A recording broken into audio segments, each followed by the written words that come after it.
Nahuli ka man pagnanakaw sa isang motorsiklo sa lungsod ng Pasay.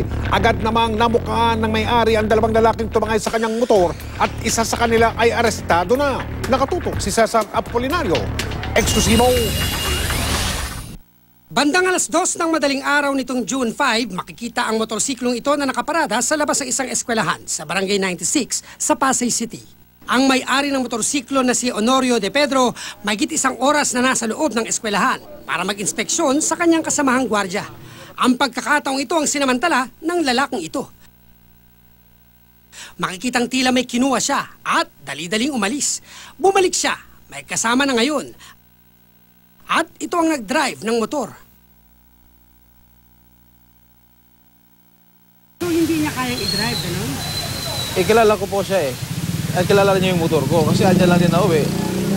Kaya ang ginawa niya siguro, naghanap siya ng tao na hindi ko kilala para mailayo yung motor ko. Dahil sa CCTV, nakilala ng mismong biktima at mga tanod ang dalawang sospek. Ang unang nakita at kumuha daw ng susi ay si Driven Andrada. Ang nagmaneho naman ay si Roger Torres alias Nunoy. Makalipas ang 6 na oras ay nasa kote si Andrada at nakakulong na ngayon sa Pasay Police. Si Nunoy na tumangay daw ng motor, hinahanap pa.